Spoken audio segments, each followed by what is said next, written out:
কি গো, তুমি এত সেজেছো কেন? আজকে কোথায় যাবে? কোথায় যাবে তুমি? দাদু বাড়ি যাবে?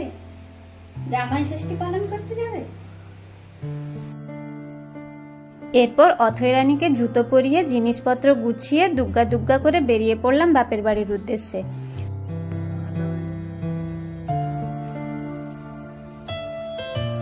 আমার ড্রাইভার কাম বর চললো আমাদের নিয়ে তার শ্বশুর বাড়ি। বাইরে প্রবল রোদ মেখে ঘেমে অথৈ কান্না জুড়ল।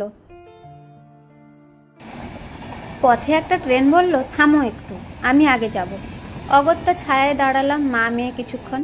বাড়ি পৌঁছতে দেখি পাঁচিল আর বড় গেট দিয়ে বাবা বাড়িটাকে ঘিরে দিয়েছে, পাছে না পালিয়ে যায়।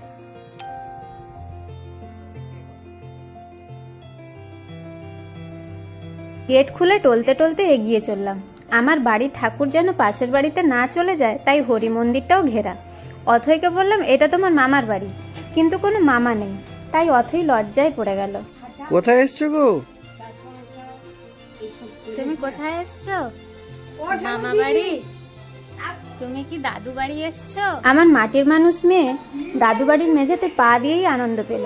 অহংকারী মোবাইল টেবিলের উপরে বসেছিল, তাকে মাটিতে ফেলতে যেতে মা বলল, কম দামি মোবাইল ভেঙে কোনো কাজ নেই, একটা আপেলের ফোন দেবো ভেঙে।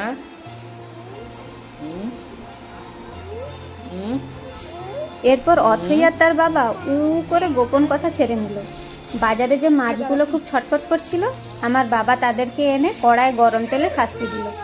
অর্ণবকে খুশি করতে আমার মা আর মাইমা প্লেট ভর্তি খাবার সাজিয়ে দিল। কিন্তু এই সামান্য খাবারে অর্ণবের মন যাওয়ার না, তাই মেয়ের সঙ্গে একটা বড় প্ল্যান করছিল।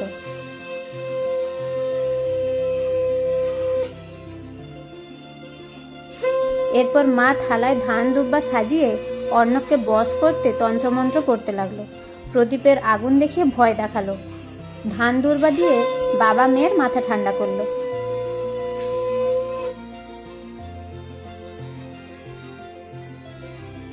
আগুনের এটা সাথে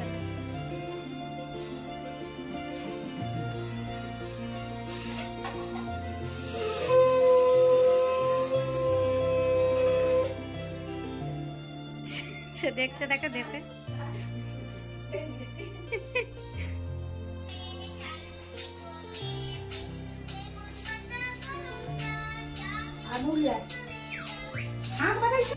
মা চলে যেতে টপ করে একটা লিচু তুলে মেয়েকে খাইয়ে দিল অর্ণব। এরা বাবা মেয়ে সব খাবার খেয়ে নেবে, এই ভয়ে একটা মিষ্টি নিয়ে আমি আমার বাবা মাকে খাইয়ে দিলাম। অথৈ খুব দাপাদাপি করছিল বলে একটা গামলায় জল ভরে ওকে বসিয়ে দিলাম। রেগে মেগে অথৈ তখন জলকেই মারতে শুরু করলো। মেয়ের এই অপকর্মের শাস্তি স্বরূপ অর্ণবকেই মাংস রান্না করার নিদান দেওয়া হলো। আধমরা জলগুলো এনে কড়ায় ঢাললো আমার বাবা। ছেলের কষ্ট দেখতে না পেরে পৌঁছলো আমার শাশুড়ি মা আর কাকিমা।